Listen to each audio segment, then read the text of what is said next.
Bradesco, entre nós você vem primeiro.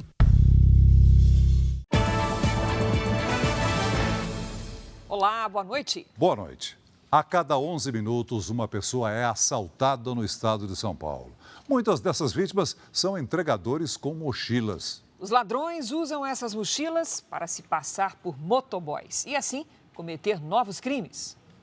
O homem com uma mochila se prepara para atravessar a rua. Quando a moto se aproxima, ele corre. O motociclista dá meia volta, sobe na calçada, saca uma arma e vai atrás. Pouco depois, já com a mochila, o ladrão foge. A vítima levou um tiro de raspão, foi levada para o hospital e já teve alta. Em outro ponto da cidade, o Luciano também foi assaltado. Ele chegava para pegar a moto estacionada e fazer entregas, quando foi atacado por 2 criminosos. O cara vem de lá para cá, com a arma na mão e falou, perdeu, joga a chave no chão, se correr, morre. E no impulso daquele susto, a única coisa que me restou foi correr para dentro do prédio. E se eu não conhecesse o porteiro e se eu não conhecesse o prédio? Talvez eu tenha morrido, porque a arma picotou 2 vezes. A imagem mostra o criminoso indo embora, com um equipamento de iluminação que o motoboy ia entregar para um cliente. Não foi a primeira vez. Luciano já perdeu 3 motos em assaltos e hoje usa até um cadeado para ninguém arrancar a bolsa dele. Aí o que eu faço? Eu prendo ela no corpo. Porque se chegar aqui mesmo, eles for puxar, não consegue levar. Eu sei que eu corro risco de vida em fazer isso, mas é o jeito. Esses casos têm um ponto em comum na ação dos assaltantes. Os 2 crimes foram de dia, em locais públicos, com muito movimento, o que não intimidou os ladrões. A qualquer hora, andar tranquilo pode ser difícil, se os roubos são tão frequentes, como mostram as estatísticas. No estado de São Paulo, só no mês de maio, uma pessoa foi assaltada a cada 11 minutos. Segundo o levantamento do Jornal da Record, no portal da Transparência da Secretaria da Segurança Pública, foram mais de 4.000 roubos a pedestres em maio em todo o estado. Quase metade dos casos aconteceu na capital. Motoboys são vítimas frequentes. Os criminosos querem as motos e até as mochilas para se passar por entregadores em outros assaltos. A Augusta estava chegando em casa, já na frente do portão, quando os ladrões de moto apareceram. O que estava sentado atrás levantou e veio com a arma já, pôs a arma no meu pescoço. Ele olhou bem para mim e falou, é assalto. E logo em seguida ele puxou a minha bolsa, do jeito que ele puxou, arrebentou, subiu na moto e foi embora. No assalto ela perdeu os documentos, dinheiro e um celular novo. Só ficou com o trauma, que vai demorar a passar. É triste, você não tem como andar com as pessoas no centro de São Paulo, não tem como andar em São Paulo, porque a maioria dos lugares que você vai, você tem medo de levar as pessoas e as pessoas serem assaltadas. Em nota, a Polícia Civil informou que não foram localizados registros das ocorrências citadas nos distritos policiais da área e segue à disposição das vítimas para investigar os crimes. Ainda de acordo com a nota, as forças policiais têm atuado para combater a criminalidade na área central da capital. E as ações já resultaram em um aumento de 46% no número de prisões. Isso nos 5 primeiros meses do ano. Ônibus foram usados como barricadas hoje por traficantes durante uma operação policial no Rio de Janeiro. Até o carro de reportagem da Record TV foi atacado. Barricadas de fogo nas ruas e moradores no meio do tiroteio. Eita!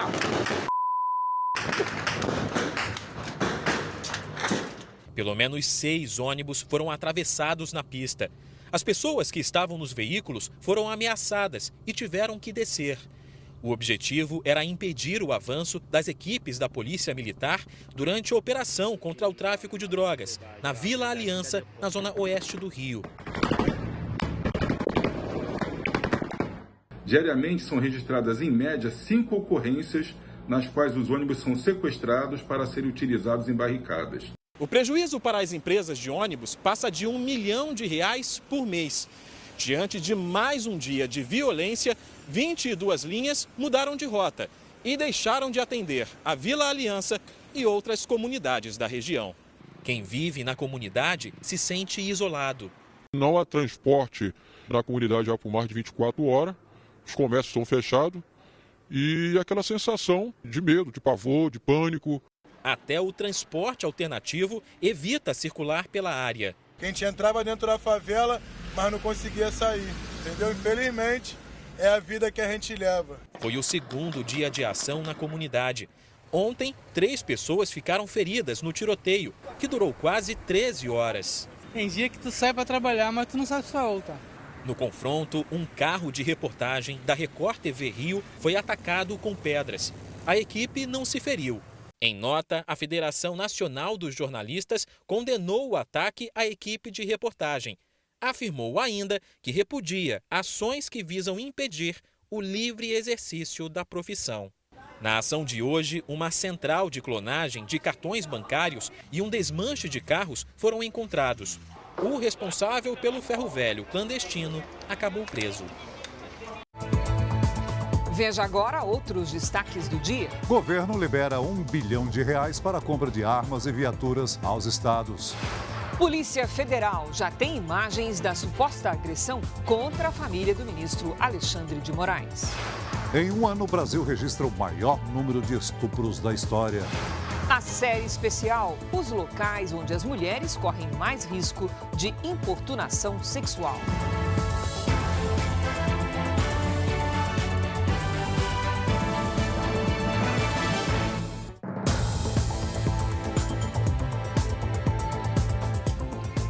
Neste momento, estão sendo julgados os agentes da Brigada Militar envolvidos na morte de um estudante no Rio Grande do Sul. Os 3 respondem por ocultação de cadáver e falsidade ideológica. O sargento Arleu Cardoso Jacobsen e os soldados Kleber Renato Ramos de Lima e Raul Veras Pedroso chegaram escoltados ao Tribunal de Justiça Militar em Porto Alegre. Os agentes da Brigada Militar, como a Polícia Militar é chamada no Rio Grande do Sul, estão presos preventivamente desde agosto do ano passado. No julgamento, o trio negou participação na morte do estudante. Os acusados são completamente inocentes, os 3, né? A prova técnica é muito segura. A matemática e a física absolvem os 3. Não teria como eles terem feito aquilo naquele espaço de tempo. Gabriel Marques Cavalheiro, de 18 anos, foi visto pela última vez ao ser colocado dentro de uma viatura na cidade de São Gabriel, no interior gaúcho. A polícia teria sido acionada por uma vizinha. À época, a mulher disse que o jovem invadiu a casa dela. O corpo dele só foi encontrado uma semana depois em um açude. O GPS de uma viatura mostrou que os militares foram até o local em que o corpo foi encontrado. Uma troca de mensagens entre os militares envolvidos foi utilizada como prova no caso. O laudo pericial concluiu que a causa da morte foi uma hemorragia interna. Eu entendo que a prova é muito clara, é muito evidente. A decisão da Justiça Militar deve ser tomada ainda nesta noite pelo Conselho Permanente do Tribunal. Os militares também serão julgados na Justiça Comum por homicídio triplamente qualificado, por motivo fútil, meio cruel e recurso que dificultou a defesa da vítima. Este segundo processo está na fase de instrução e não tem data para julgamento. A família de Gabriel acompanha emocionada o julgamento. Sempre vou lembrar dele, sempre vou fazer o possível, a gente vai honrar o nome dele até a justiça ser feita. Sempre, sempre, sempre.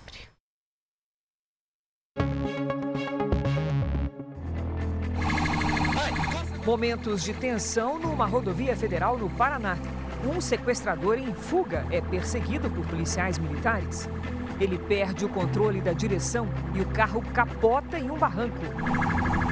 O suspeito resiste à abordagem e acaba morto no confronto com os policiais. Horas antes, câmeras de segurança registraram o ataque à vítima, uma mulher de 42 anos. Ela conseguiu fugir do cativeiro e foi resgatada pela polícia. O outro criminoso conseguiu escapar. O Brasil registrou 8 estupros por hora em 2022 e mais de 60% das vítimas têm até 13 anos. Os dados são do Anuário de Segurança Pública, que foi divulgado hoje. O anuário faz um balanço dos crimes cometidos no país com base nas informações repassadas pelas secretarias de segurança dos estados e do Distrito Federal. No ano passado, segundo o documento, A violência contra a mulher cresceu em todos os indicadores. Mais de 445 mil medidas protetivas foram concedidas. Houve quase 900 mil chamados, o que dá uma média de 102 acionamentos por hora. 7 em cada 10 vítimas foram mortas dentro de casa. A casa das mulheres e das meninas é o local, infelizmente, em que estão mais vulneráveis e correm mais riscos. É importante a gente frisar isso. Os nossos dados hoje mostram um aumento brutal da violência intrafamiliar. Acontece dentro de casa. O aumento nos casos de estupro estão entre os dados que mais chamam a atenção. São os maiores em toda a história do levantamento, que é feito desde 2007. No ano passado, foram quase 75 mil vítimas, um aumento de 8,2% em relação a 2021. A maioria dos casos envolveu crianças de até 13 anos de idade, crime classificado como estupro de vulnerável. Uma das explicações que a gente traz como hipótese para esse aumento é um impacto ainda da pandemia. Quando as escolas reabrem, a gente tem aí um aumento de registros mostrando para a gente que as escolas são locais fundamentais que podem ajudar na identificação das violências. O estelionato também teve um aumento expressivo. As fraudes foram impulsionadas pela internet. Os registros apontam 208 ocorrências por hora. O volume real, né, de ocorrências ele pode ser inclusive maior do que isso. Então, essa explosão no número de registros de estelionato foi em grande medida puxada nos últimos anos pela modalidade digital ou associada de alguma forma à internet. Quase 1 milhão de celulares foram roubados e furtados no ano passado, 16,6% mais casos do que em 2021. Os dados também apontam que houve diminuição em outros tipos de roubos: instituição financeira, estabelecimento comercial, residência, pedestres. O número de mortes violentas intencionais atingiu o menor patamar em 12 anos. Foram 39.629 assassinatos. 76,5% dos crimes foram cometidos com arma de fogo. Mais de 3 pessoas morreram diariamente durante assaltos. O Amapá e a Bahia são os estados com as maiores taxas de homicídios por 100 mil habitantes. As 4 cidades mais violentas do Brasil estão no estado nordestino. Embora a Bahia tenha apresentado uma redução, o patamar da sua taxa ainda é bastante alto, o que é muito preocupante, né? São dados gravíssimos, né? Nós vamos agora direto a Brasília conversar com o nosso time de lá, porque o governo vai editar um novo decreto com regras mais rígidas para o acesso às armas. Quem tem os detalhes ao vivo é Luiz Fara Monteiro. Olá, Fara, boa noite. Oi, Cris, boa noite para você, para o Celso e para todos que nos acompanham. O governo quer aumentar o controle sobre os CACs, que é a sigla para caçadores, atiradores e colecionadores de armas, e decidiu liberar recursos do Fundo Nacional de Segurança Pública. O governo vai antecipar a liberação de R$1 bilhão do Fundo Nacional de Segurança Pública para os estados. Os recursos serão repassados em parcelas a partir da próxima semana e serão usados na compra de viaturas e armas e também em treinamentos. O fundo ainda tem em caixa outros R$2 bilhões. Está marcado para amanhã o anúncio de investimentos no setor e também a celebração do reajuste salarial das forças de segurança pública do Distrito Federal. Em Brasília, bombeiros, policiais militares e civis são pagos com recursos federais. O governo autorizou um reajuste de 18%, dividido em 2 parcelas anuais. O ministro da Justiça e Segurança Pública, Flávio Dino, esteve hoje com o presidente Lula. E os dois acertaram detalhes das novas regras para os CACs, caçadores, atiradores e colecionadores de armas. Fontes do Ministério confirmaram que será assinado, também nesta sexta-feira, um decreto com regras mais rígidas, com redução do acesso a armas e munições. De acordo com dados do Anuário Brasileiro de Segurança Pública, em 2018, havia 117 mil registros de CACs autorizados.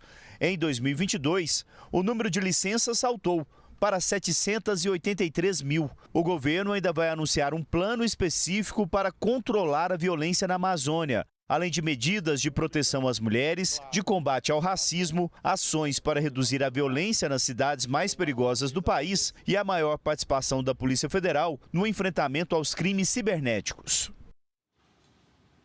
E no primeiro dia após a viagem à Bélgica, o presidente Lula sancionou um projeto de incentivo à agricultura familiar e outro para melhorar a alimentação da população mais pobre. Na área política, a expectativa é de que o presidente defina mudanças em ministérios. Durante a manhã, Lula participou de uma homenagem aos 150 anos de Santos Dumont. A cerimônia da Força Aérea Brasileira contou parte da história do brasileiro, considerado o pai da aviação. À tarde, Lula sancionou o projeto de lei que recria o Programa de Aquisição de Alimentos. O programa incentiva a compra de produtos da agricultura familiar. O projeto assinado também institui outro programa, o da Cozinha Solidária, para oferecer alimentação gratuita à população em situação de vulnerabilidade. Muito mais do que um estímulo aos pequenos produtores. É uma política já consolidada, já aprovada, garante de um lado a compra de alimentos saudáveis, do outro lado o repasse desse alimento para onde se tem ali uma necessidade social. No evento, o presidente Lula defendeu os programas anunciados e criticou os gastos de outros países com armas de guerra. Quando o governo coloca dinheiro na área da saúde, na área da educação ou em qualquer outra área, a gente não está gastando, a gente está investindo. Porque a gente está criando como resultado desse investimento a melhoria da qualidade de vida das pessoas. O mundo gastou desde 2022 até agora 2,224 bilhões de dólares em armas de guerra. Isso é gasto. Com a volta do presidente ao Brasil, os próximos dias podem ser de definição das trocas em ministérios. Lula ainda deve se reunir com o presidente da Câmara, Arthur Lira, do Progressistas, que negocia a entrada da legenda na base do governo.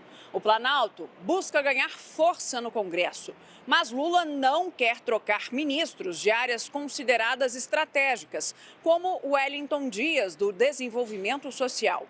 E ainda quer manter mulheres no comando das pastas, como Ana Moser, no esporte. A representação da Polícia Federal na Itália recebeu as imagens que podem comprovar a agressão de uma família de brasileiros ao filho do ministro Alexandre de Moraes, do Supremo Tribunal Federal. Agentes da Polícia Federal no país europeu aguardam apenas a autorização das autoridades italianas para enviar ao Brasil as imagens das câmeras de segurança do aeroporto de Roma. As cenas gravadas devem esclarecer o suposto desentendimento entre um grupo de brasileiros e a família do ministro do Supremo, Alexandre de Moraes, na última sexta-feira. Fontes ligadas às investigações afirmam que as imagens mostram que o empresário Roberto Mantovani teria dado um tapa no braço do filho de Moraes, atingindo os óculos do jovem de 27 anos. A informação confirma as declarações prestadas à Polícia Federal pelo próprio ministro no começo da semana. Assim que chegarem ao Brasil, as imagens gravadas pelo circuito interno do aeroporto de Roma vão ser periciadas. O caso foi parar no Supremo Tribunal Federal para apuração de possível ligação com o inquérito dos atos antidemocráticos. O relator é Alexandre de Moraes, mas ele já se declarou impedido para análise do caso por estar envolvido na investigação. Vídeos gravados pela família Mantovani no aeroporto de Roma já estão com a Polícia Federal e vão ser confrontados com material que vem da Itália. Sobre o possível tapa no filho de Moraes, o advogado da família, Ralph Tortman, afirmou em nota ao Jornal da Record que o senhor Roberto o afastou com o braço. Ele não tinha lembrança se com um empurrão ou tapa. Isso imediatamente após seguidos e graves insultos à sua mulher. Foi um ato de defesa de um idoso com 71 anos de idade. O inquérito apura ainda a conduta do genro do casal, Alex Zanata, que nega as acusações. Os três são investigados por suposta agressão, ameaça, injúria e difamação. Policiais militares que atuaram no 8 de janeiro aqui em Brasília prestaram depoimento à Justiça do Distrito Federal. Eles afirmaram que quase foram mortos pelos vândalos e também acusaram o Exército de dificultar o trabalho da PM. Os depoimentos fazem parte do processo que investiga a suposta lesão corporal provocada por um policial militar a uma mulher que estava nas invasões no Palácio do Planalto. Durante a fala, uma policial afirmou que quase morreu no local. Ao mesmo tempo em que eles me atacavam com barra de ferro, chute, pontapé, eles tentavam também retirar o meu armamento.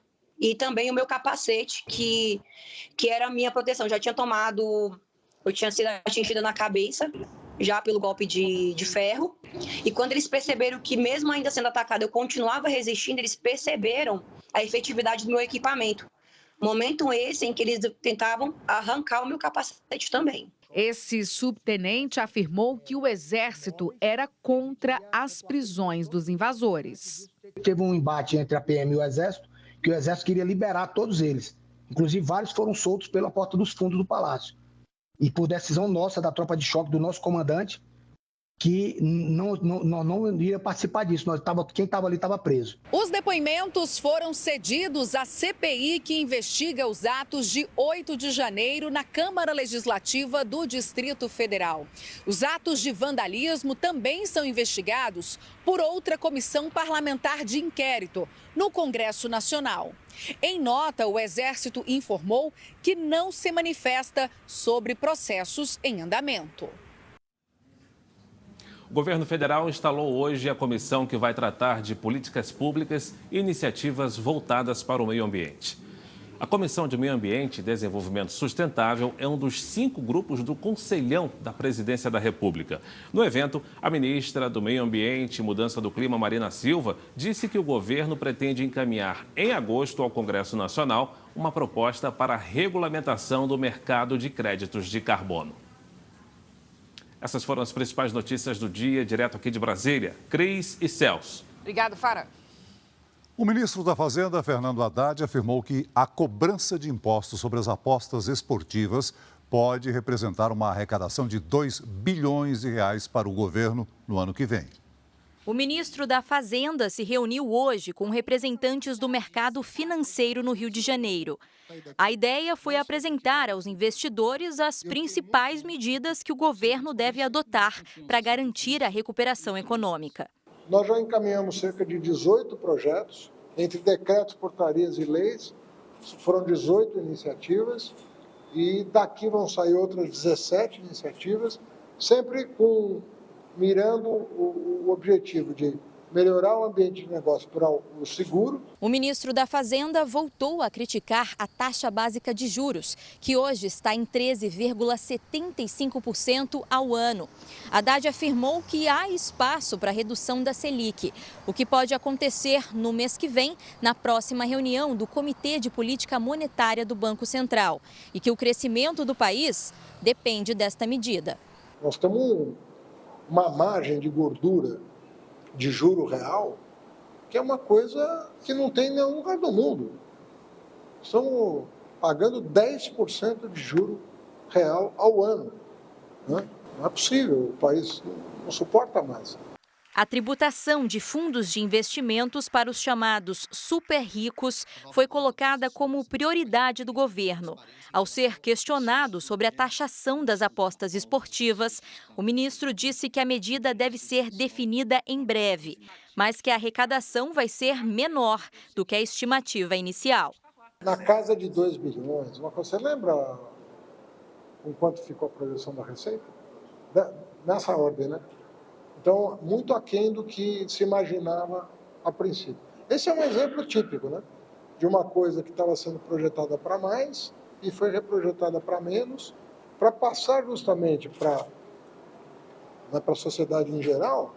O orçamento está sendo feito em bases absolutamente sólidas.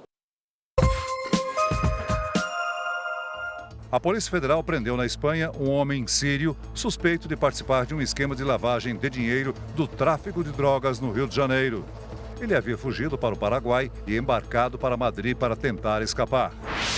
Uma vaca inseminada artificialmente deu à luz bezerros quadrigêmeos no interior do Rio Grande do Sul. De acordo com veterinários, a probabilidade disso acontecer é de 1 em 180 milhões. O laudo da perícia apontou que o desabamento de 13 sacadas de um prédio em Belém aconteceu por falhas de construção e falta de manutenção. As outras varandas do condomínio também correm risco de cair. A Embraer anunciou que a primeira fábrica de carros voadores do país vai funcionar em Taubaté, no interior paulista. A divulgação foi feita hoje, aniversário de 150 anos do nascimento de Santos Dumont. O primeiro modelo deve ser entregue em 2026. E depois de quase uma semana de frio, o sol finalmente deu as caras aqui em São Paulo, nessa quinta-feira, né? Vamos conversar com a Lidiane Sayuri. Oi, Lid, boa noite. É a despedida do frio ou é só uma tréguazinha? Olha, uma trégua pelo menos até meados da semana que vem, viu, Cris? Boa noite para você, boa noite, Celso, boa noite a todos que nos acompanham. Por enquanto, o ar seco predomina sobre grande parte do Brasil.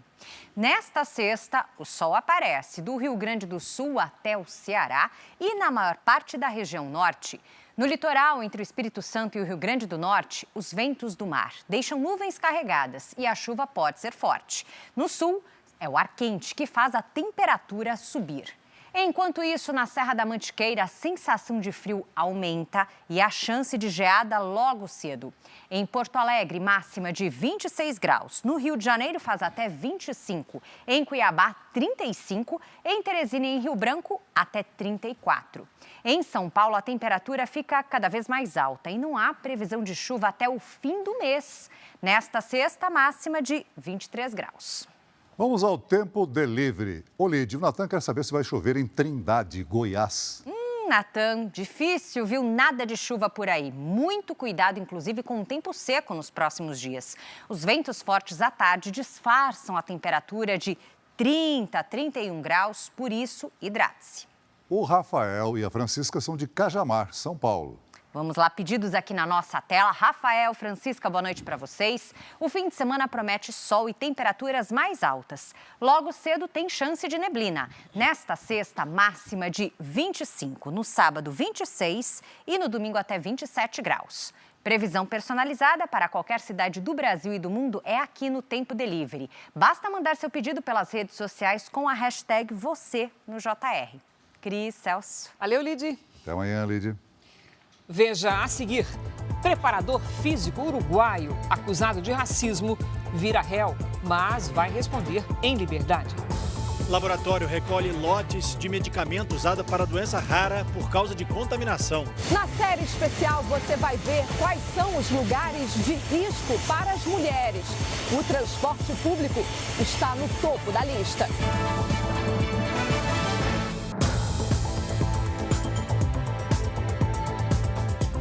4 lotes de um medicamento usado para tratar um tipo raro de epilepsia foram retirados do mercado por causa de contaminação. Sem esse remédio, pacientes podem voltar a ter crises e regredir no quadro de saúde.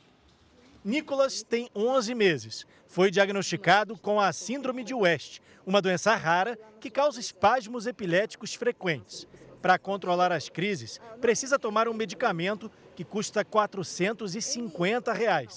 Mas essa semana a mãe dele descobriu pela farmácia que o remédio estava contaminado. Eles me ligaram no dia 18, informando que esses lotes estavam contaminados. E eu tinha pegado esses remédios no dia 14. Eu fiquei em choque, fiquei assim, tremendo, nervosa. O laboratório responsável pela fabricação do Sabril Vigabatrina divulgou que encontrou nos comprimidos traços de tiaprida, substância usada para tratar abstinência alcoólica em adultos. A Sanofi decidiu recolher os 4 lotes contaminados do medicamento. Segundo o laboratório, a contaminação aconteceu em lotes do fornecedor da matéria-prima e a substância foi detectada em testes de controle de qualidade. O laboratório disse ainda que a quantidade de tiaprida encontrada está muito abaixo da dosagem diária permitida para adultos, mas não comentou se pode fazer mal às crianças.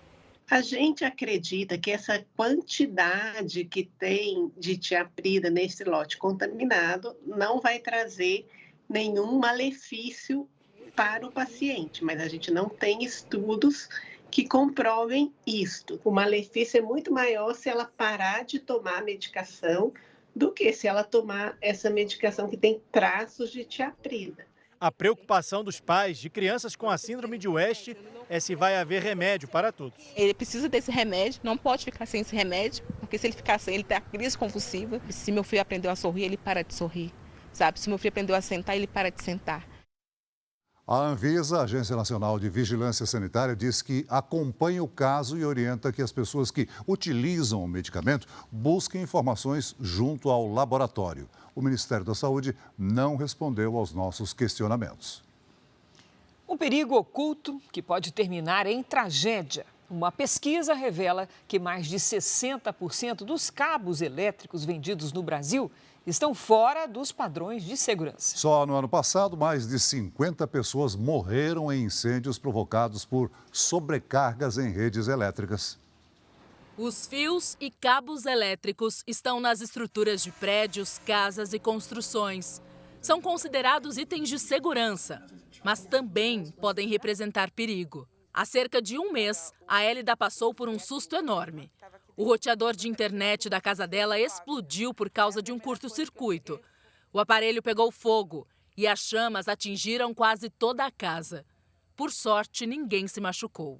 Eu estava em casa no momento que pegou fogo. Tinha acabado de sair. Acho que não tinha um minuto que eu tinha saído. Só foi o tempo de eu virar a esquina e meu vizinho me ligar que minha casa estava pegando fogo.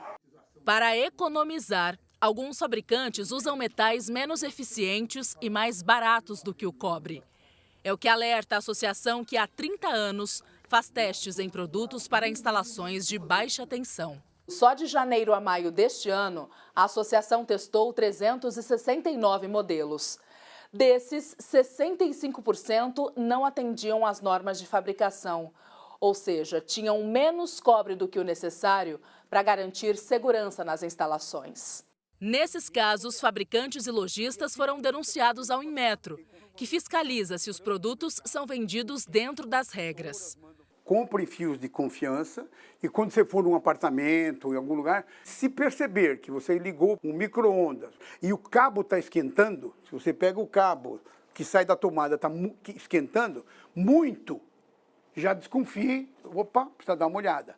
Em março deste ano, a modelo paraibana Maia Nitão morreu aos 26 anos durante um incêndio em São Paulo. O fogo foi provocado por um curto-circuito no apartamento. O irmão dela sobreviveu. Maia havia acabado de conquistar o título de Miss Paraíba. A gente nunca imagina o que está por trás das paredes. E aí, quando vem dessa maneira avassaladora, ver a vida dela se encerrar dessa maneira, da maneira que foi, ainda é muito doloroso. O corpo do adolescente de 14 anos que morreu atropelado nos Estados Unidos há 10 dias foi enterrado hoje em Divinópolis, Minas Gerais. Homenagens marcaram a despedida de Brian Luiz Barbosa. Está faltando amor. Amor ao próximo. Compaixão, empatia. Os pais de Brian não tiveram condições de vir ao Brasil e participaram virtualmente do velório.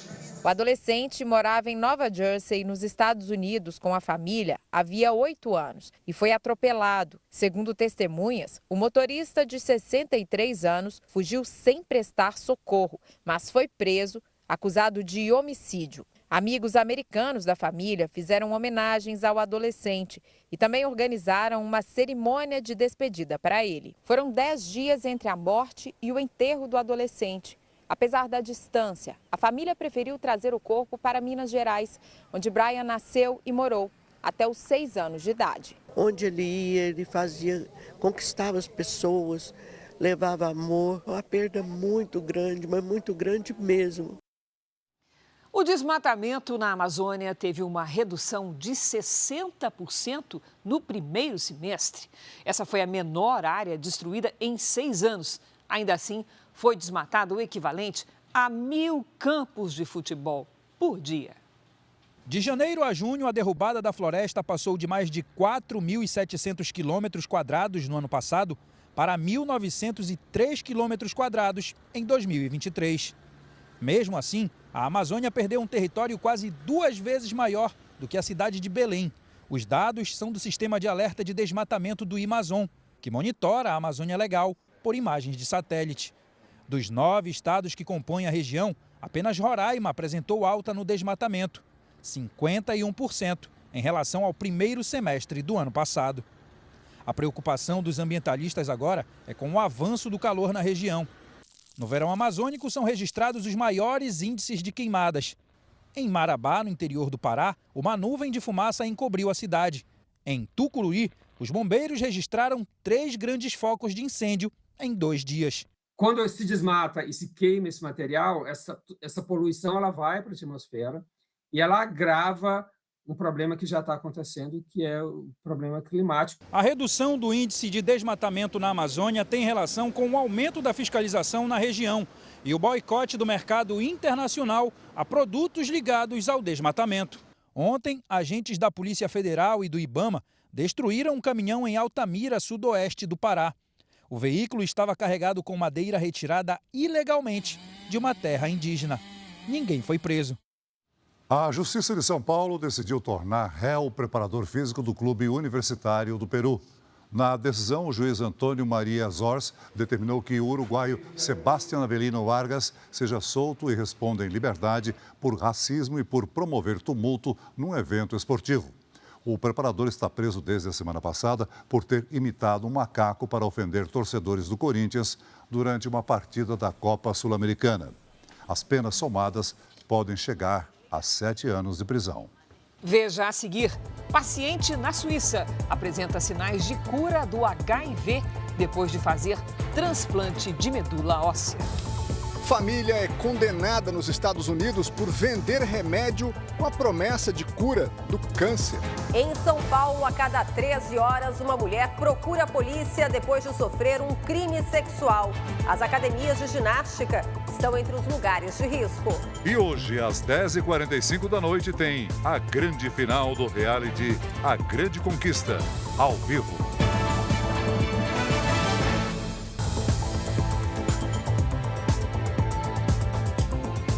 Os Estados Unidos condenaram uma família que vendia um falso remédio com a promessa de cura para a maioria das doenças conhecidas no mundo. O responsável pela fraude e 3 filhos dele chegaram a vender o equivalente a quase 5 milhões de reais em falsos produtos.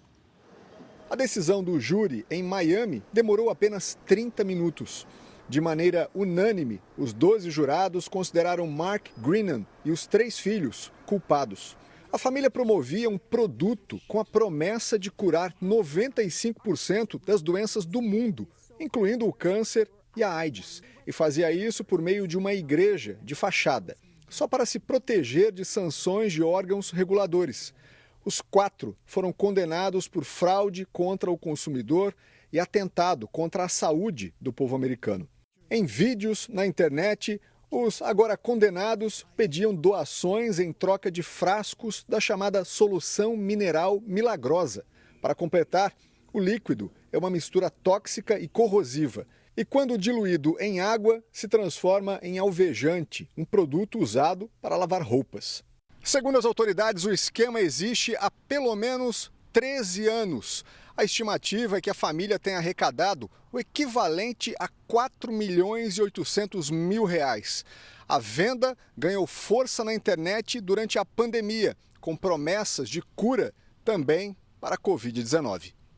Parte da família chegou a fugir para a Colômbia, mas acabou detida e deportada para os Estados Unidos no ano passado. A sentença vai ser anunciada em outubro e pode resultar em prisão perpétua. Os acusados disseram que vão recorrer. A Rússia fez novos ataques à região portuária da Ucrânia. Foi o 3º dia seguido de ofensivas no sul do país. Os bombardeios fizeram com que o preço do trigo subisse mais de 8% nas bolsas da Europa e dos Estados Unidos. Os portos de Odessa e Mykolaiv foram alvo dos ataques do exército russo. Ao menos uma pessoa morreu e 27 ficaram feridas. Os bombardeios ocorreram após a Rússia anunciar a suspensão do acordo que permitia à Ucrânia exportar grãos pelo Mar Negro. O governo ucraniano diz que pretende retomar as exportações sem a participação da Rússia. Mas desde segunda-feira, nenhum navio deixou o país. A Organização das Nações Unidas teme que a retirada do mercado global de milhões de toneladas de alimentos da Ucrânia possa causar escassez no mundo. A Ucrânia e a Rússia estão entre os maiores exportadores mundiais de grãos. O preço do trigo já subiu mais de 8% nas bolsas de valores da Europa e dos Estados Unidos. Países como Líbano, Líbia, Paquistão e Etiópia estão entre os que mais dependem de grãos da Ucrânia.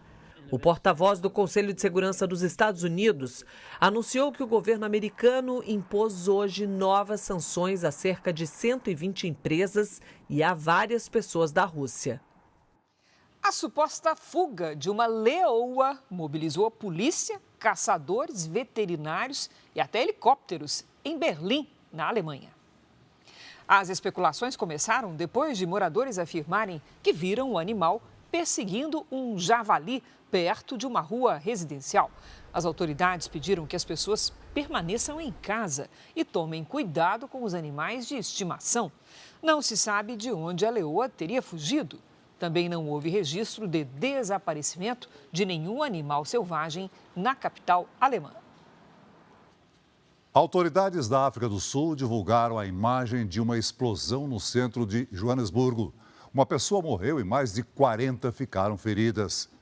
A câmera de segurança de uma loja flagrou quando carros que estavam na rua foram lançados para cima. Ontem, 34 veículos foram danificados. O incidente também abriu uma enorme cratera e várias rachaduras no asfalto. A suspeita é de que a explosão tenha ocorrido nos canos subterrâneos de gás. A Espanha registrou a primeira morte provocada pela onda de calor de mais de 40 graus que atinge o país. O homem de 42 anos teve insolação. Ele foi levado a um hospital depois de desmaiar na rua. Mergulhadores resgataram 5 tubarões-baleia que ficaram presos a redes de pesca na costa da Indonésia. Essa é a maior espécie de peixe do mundo e está na lista de animais ameaçados de extinção. Fortes chuvas na Índia provocaram um deslizamento de terra em uma região montanhosa. Ao menos 16 pessoas morreram e mais de 100 podem estar soterradas. Pesquisadoras anunciaram que um paciente na Suíça mostrou sinais de cura do HIV depois de um transplante de medula óssea. Este é o 6º caso no mundo, mas ele é o primeiro a não receber doação com a mutação genética que tornava as células resistentes ao vírus. Em Israel, manifestantes entraram em confronto com a polícia em mais um dia de protestos contra a reforma do judiciário. Agentes de segurança usaram canhões de água para dispensar a multidão. Os atos se repetem há mais de 7 meses. O projeto do governo prevê que o parlamento mude decisões da Suprema Corte. O premier Benjamin Netanyahu afirmou que o texto vai avançar no poder legislativo. Opositores do primeiro-ministro dizem que a democracia será enfraquecida.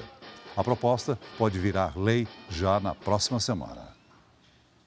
No início do Jornal da Record, você viu que os casos de estupros atingiram o maior patamar da história do Brasil, 8 por hora, em 2022. A maior parte destes crimes acontece dentro de casa. Outro crime sexual que também cresceu no país foi a importunação. No ano passado, as denúncias de importunação sexual aumentaram 37%. Na nossa série especial, você vai ver quais os locais públicos onde as mulheres se sentem mais inseguras.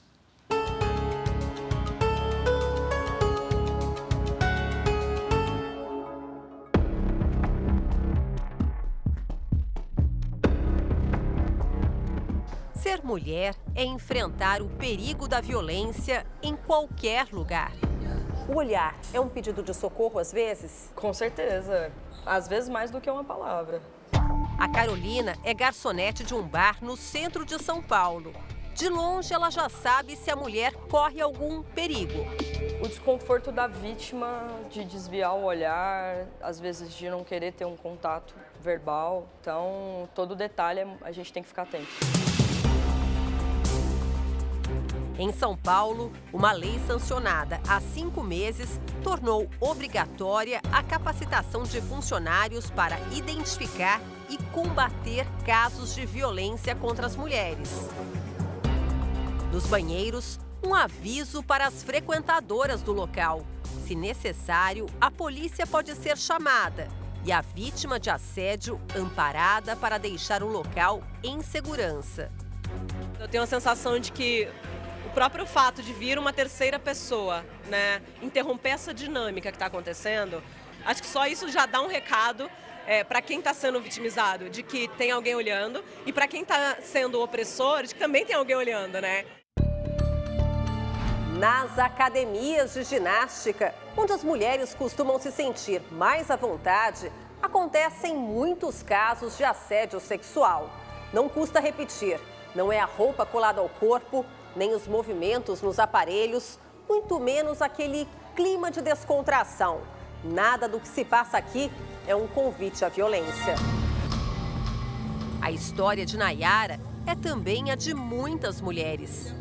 Enquanto eu executava o movimento, ele passou a mão na região das minhas costas, descendo até o glúteo, e sorriu para mim e falou assim: ótimo movimento, professora. E eu fiquei sem reação, eu não sabia o que fazer. Quando a professora criou coragem, denunciou o abuso sofrido para o chefe e para os colegas. A resposta foi desoladora. Esquece, durante o decorrer da profissão vai acontecer isso com você. Não é a primeira vez e não vai ser a última. E 2 semanas depois do que aconteceu, eles me desligaram da empresa. Traumatizada, Nayara resolveu dar aulas só para mulheres, nesta academia em São Paulo. Não preciso mais passar por isso, eu não preciso pensar, nossa, a minha roupa está mais colada, alguém vai olhar. No transporte público, os riscos mais comuns são a importunação sexual e o estupro. A cada 4 mulheres, uma já foi vítima desses crimes no país. É uma situação recorrente nas grandes cidades brasileiras, principalmente nos horários de pico. Como no Rio de Janeiro, os relatos são de assédio. De homem tentar ficar se debruçando, jogando peso, sendo que tinha espaço para chegar pro lado, não tinha necessidade nenhuma.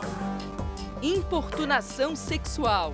Senhor, no lugar de 12 dele e a gente de frente, ele se apalpando, olhando pra gente.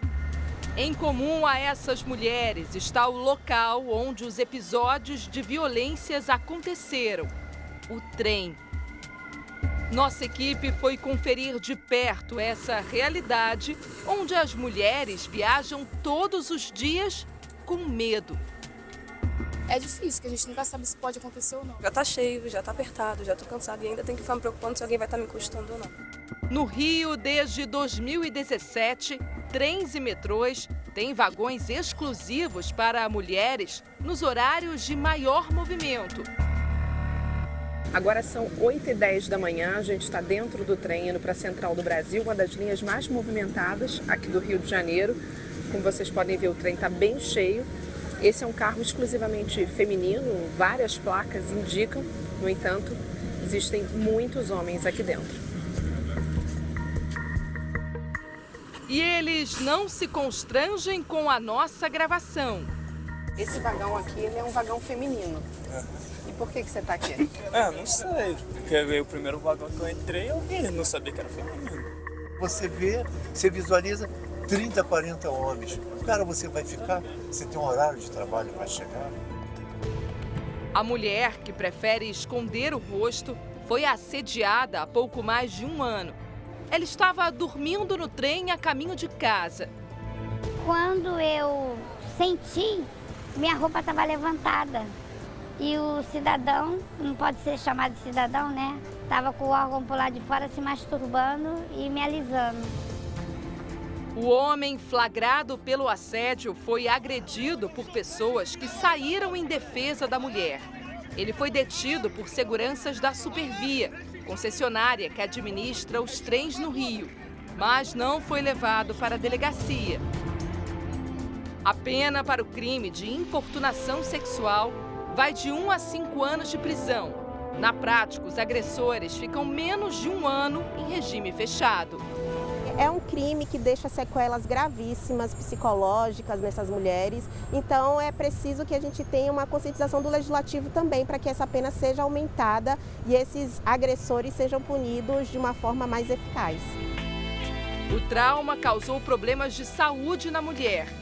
Hoje ela faz tratamento para depressão e síndrome do pânico. Fico revoltada porque ele está solto. Talvez, quem saiba, fazendo isso com outras mulheres e eu estou presa. Nós questionamos a Supervia, que administra os trens, sobre o motivo do homem não ter sido encaminhado à delegacia. Não tivemos resposta. Já a Secretaria de Segurança Pública não informou como estão as investigações do caso. O Jornal da Record de hoje termina aqui. Essa edição na íntegra e também a nossa versão em podcast estão no Play Plus e em todas as nossas plataformas digitais. E à 00:30 tem mais Jornal da Record. Você fica agora com o 4º episódio da 8ª temporada de Reis. E logo depois de Jesus, tem final do reality A Grande Conquista, ao vivo. Ótima noite para você. Boa noite.